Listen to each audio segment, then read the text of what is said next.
Hi welcome to my channel. ನಾನು ಇವತ್ತು ಈರುಳ್ಳಿ ಪಕೋಡ ಮಾಡೋದನ್ನ ತೋರಿಸ್ತಾ ಇದ್ದೀನಿ. ಇದು ಸಿಂಪಲ್ ಆಗಿ ಕೂಡ ತುಂಬಾ ಚೆನ್ನಾಗಿರುತ್ತೆ, ಬೇಗ ಕೂಡ ಆಗತ್ತೆ. ಒಂದು 5 to 10 minutes ಒಳಗಡೆ ಸ್ನಾಕ್ಸ್ ರೆಡಿ ಆಗಿಬಿಡುತ್ತೆ. ನನ್ನ ಚಾನಲ್ ನೀವು ಯಾರು ಸಬ್ಸ್ಕ್ರೈಬ್ ಮಾಡಿಲ್ಲ ಅಂದ್ರೆ ಪ್ಲೀಸ್ ಸಬ್ಸ್ಕ್ರೈಬ್ ಮಾಡಿ, ಹಾಗೆ ಪಕ್ಕದಲ್ಲಿರೋ ಬೆಲ್ ಐಕನ್ನ ಪ್ರೆಸ್ ಮಾಡೋದನ್ನ ಮಾತ್ರ ಮರಿಬೇಡಿ. ಹಾಗೆ ಲೈಕ್ ಮಾಡಿ, ಶೇರ್ ಮಾಡಿ, ಕಮೆಂಟ್ ಮಾಡಿ, ಪ್ಲೀಸ್ ಸಬ್ಸ್ಕ್ರೈಬ್ ಮಾಡಿ. ಅದಕ್ಕೆ ನಾನು ಮೊದಲನೇದಾಗಿ ಒಂದು ಮೀಡಿಯಂ ಸೈಜ್ ಇಂದು ಒಂದು 5 ಈರುಳ್ಳಿನ ತಗೊಂಡಿದ್ದೀನಿ. ನಾನು ಈ ತರ ಉದ್ದುದ್ದಾಗಿ ಹೆಚ್ಕೊಂಡಿದ್ದೀನಿ. ಈಗ ಸಿಂಪಲ್ ಆಗಿ ಮತ್ತೆ ಉದ್ದುದ್ದಾಗಿ ತುಂಬಾ ತೆಳ್ಳಗೆ ಹೆಚ್ಕೊಂಡಿದ್ದೀನಿ ನಾನು. ಇದಕ್ಕೆ ಒಂದ್ ಸ್ವಲ್ಪ ಉಪ್ಪನ್ನ ಹಾಕೊಳ್ತಾ ಇದ್ದೀನಿ. ಹಾಗೇನೆ ಅದ್ರ ಜೊತೆಗೆ 1 ಸ್ಪೂನ್ ಆಗುವಷ್ಟು ಖಾರದ ಪುಡಿನ ಹಾಕೊಳ್ತಾ ಇದ್ದೀನಿ.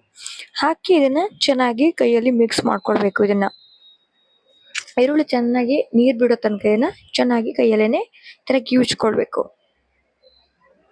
ಆತರ ಮಾಡ್ಕೊಳ್ಳೋದ್ರಿಂದ ನೀರು ಚೆನ್ನಾಗಿ ಬಿಡತ್ತೆ ಈರುಳ್ಳಿ. ಇದೇ ತರ ಚೆನ್ನಾಗಿ ಮಿಕ್ಸ್ ಮಾಡ್ಕೊಳ್ಬೇಕು ಈರುಳ್ಳಿನ ಈ ಖಾರದ ಪುಡಿ ಮತ್ತೆ ಉಪ್ಪಿನ ಜೊತೆ ಚೆನ್ನಾಗಿ ಮಿಕ್ಸ್ ಮಾಡ್ಕೊಳ್ಳೋದ್ರಿಂದ ಮಾಯಿಶ್ಚರೈಸ್ ತುಂಬಾ ಚೆನ್ನಾಗಿ ಬರುತ್ತೆ. ನೋಡಿ ಎಷ್ಟು ಚೆನ್ನಾಗಿ ನೀರು ಬಂದಿದೆ ಈಗ ಅಂತ ಹೇಳಿ. ಇದಕ್ಕೆ ಈಗ ನಾನು 1 ಕಪ್ ಆಗುವಷ್ಟು ಕಡಲೆ ಹಿಟ್ಟನ್ನು ಹಾಕೊಳ್ತಾ ಇದ್ದೀನಿ. ಇದಕ್ಕೆ ಮತ್ತೆ ನೀರನ್ನ ಎಕ್ಸ್ಟ್ರಾ ಯೂಸ್ ಮಾಡಬಾರ್ದು. ನೀರು ಯೂಸ್ ಮಾಡಿದ್ರೆ ಚೆನ್ನಾಗಿ ಬರಲ್ಲ, ಒಂಥರ ಸಾಫ್ಟ್ ಆಗಿಬಿಡುತ್ತೆ. ನೀರು ಯೂಸ್ ಮಾಡದೇ ಇರೋದ್ರಿಂದ ಇದು ಎಷ್ಟು ಬೇಕೋ ಅಷ್ಟೇ ಹಾಕೊಂಡ್ರೆ ಕಡಲೆ ಹಿಟ್ಟನ್ನ ಕ್ರಂಚಿ ಆಗಿ ಬರುತ್ತೆ.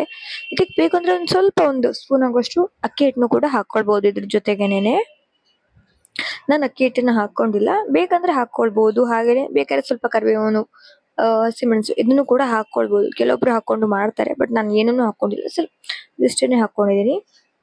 ಹಾಕಿ ಚೆನ್ನಾಗಿ ಮಿಕ್ಸ್ ಮಾಡ್ಕೊಳ್ಳಿ. ನಾನು ಸ್ವಲ್ಪನೇ ಹಾಕಿ ಮಿಕ್ಸ್ ಮಾಡ್ಕೊಳ್ತಾ ಇದ್ದೀನಿ.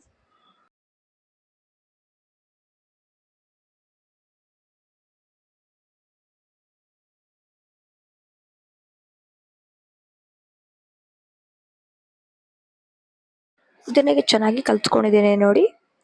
ಇದು ನೀರು ಅದೇನೇ ಬಿಟ್ಕೊಂಡಿದೆ ಈರುಳ್ಳಿನೇ ಕೂಡ. ನಾನು ಸ್ವಲ್ಪ ಕೂಡ ನೀರನ್ನ ಹಾಕೊಂಡಿಲ್ಲ ನಾನು ಇದಕ್ಕೆ.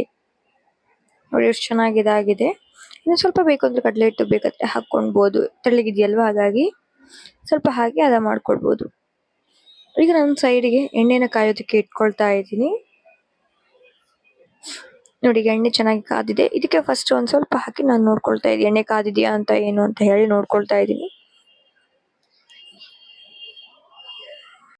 ಇದು ಎಣ್ಣೆ ಕಾದಿದೆ. ಇದಕ್ಕೆ ಈಗ ನಾನು ಚಿಕ್ಕದಾಗಿ ಕೈಯಲ್ಲಿ ತಗೊಂಡಿದ್ದನ್ನ ಬಿಟ್ಕೊಳ್ತಾ ಇದ್ದೀನಿ ಎಣ್ಣೆಯಲ್ಲಿ. ನೋಡಿ ಈ ತರ ಸ್ವಲ್ಪನೇ ಎಣ್ಣೆಯಲ್ಲಿ ಬಿಟ್ಕೊಳ್ತೀನಿ. ಇದೇ ತರ ಬಿಟ್ಕೊಳ್ತೀನಿ. ಇದನ್ನ ನಾನು ಒಂದು ಮೀಡಿಯಂ ಫ್ಲೇಮಲ್ಲಿ ಇಟ್ಟು ಒಂದು 5 ನಿಮಿಷ ಚೆನ್ನಾಗಿ ಬೇಯಿಸ್ಕೊಳ್ತಾ ಇದ್ದೀನಿ.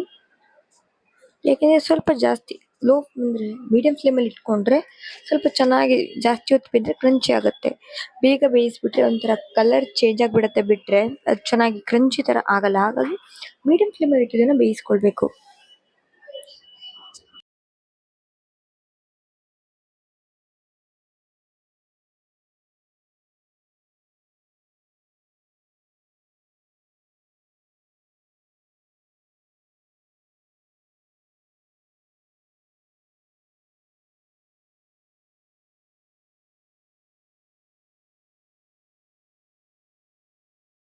ಈಗ 1-2 ನಿಮಿಷ ಆದ್ಮೇಲೆ ಇದನ್ನ ಮತ್ತೆ ತಿರುವು ಹಾಕೊಳ್ತಾ ಇದೀನಿ. ಯಾಕೆಂದ್ರೆ ಮೇಲ್ಗಡೆ ಸೈಡ್ ಕೂಡ ಚೆನ್ನಾಗಿ ಬೇಯಲಿ ಅಂತ ಹೇಳಿ ಈ ತರ ನಾನು ಮಾಡ್ಕೊಳ್ತಾ ಇದ್ದೀನಿ. ಇದು ಈವ್ನಿಂಗ್ ಸ್ನಾಕ್ಸಿಗೆಲ್ಲ ತುಂಬಾ ಚೆನ್ನಾಗಿರುತ್ತೆ ಮತ್ತೆ ತುಂಬಾ ಈಸಿ ಆಗಿರುವಂತಹ ಸ್ನಾಕ್ಸ್. ಇದಕ್ಕೆ ಜಾಸ್ತಿ ಐಟಮ್ಸ್ ಬೇಡ, ಏನು ಬೇಡ. ಈರುಳ್ಳಿ ಅಂತೂ ಮನೇಲಿ ಇದ್ದೇ ಇರುತ್ತೆ, ಕಟ್ಲೆಟ್ ಕೂಡ ಇದ್ದೇ ಇರುತ್ತೆ, ಅದನ್ನ ಇಟ್ಕೊಂಡಿರ್ತಾರೆ ಮನೇಲಿ. ಹಾಗಾಗಿ ಇದಕ್ಕೆ ಅಕ್ಕಿ ಹಿಟ್ಟು ಮತ್ತೆ ಇಲ್ದಿದ್ರು ಪರವಾಗಿಲ್ಲ, ಕಡ್ಲೆ ಹಿಟ್ಟು ಮತ್ತೆ ಈರುಳ್ಳಿ ಇದ್ರೆ ಇದನ್ನ ಬೇಗ ಮಾಡ್ಬೋದು ಕೂಡ. ಈ ತರದ ಮಕ್ಕಳಿಗೆ ಇಷ್ಟ ಆಗುತ್ತೆ. ನಾವು ಹೊರಗಡೆ ಮಾಡೋದು ತಿನ್ನೋದ್ರಿಂದ ಮನೇಲೆ ಮಾಡ್ಕೊಡೋದು ತುಂಬಾ ಚೆನ್ನಾಗಿರುತ್ತೆ. ಹಾಗಾಗಿ ಹೆಲ್ದಿ ಕೂಡ ಆಗಿರುತ್ತೆ. ನೋಡಿ ಇದೀಗ ಆಗಿದೆ, ಚೆನ್ನಾಗಿ ಬೆಂದಿದೆ ಇದು. ಈಗ ಕಲರ್ ಕೂಡ ತುಂಬಾ ಚೆನ್ನಾಗಿ ಬಂದಿದೆ. ಇದೀಗ ಇಷ್ಟು ನಿಧಾನವಾಗಿ ಒಂದು 5 ನಿಮಿಷ ಇದನ್ನ ಬೇಯಿಸ್ಕೊಂಡ್ರೆ ಸರಿ ಆಗತ್ತೆ. ನೋಡಿ ಇದನ್ನ ಈಗ ನಾನು ರಿಮೂವ್ ಮಾಡ್ತಾ ಇದ್ದೀನಿ. ಈಗ ಈರುಳ್ಳಿ ಪಕೋಡ ರೆಡಿ ಆಗಿದೆ. ಇದನ್ನ ಬೇಕಾದ್ರೆ ನೀವು ಸಾಸ್ ಜೊತೆಗೆ ಬೇಕಾದ್ರೂ ತಿನ್ಬಹುದು. ಹಾಗೇನೆ ಹೇಗೆ ಕೂಡ ತಿನ್ಬಹುದು ಟೀ ಜೊತೆ.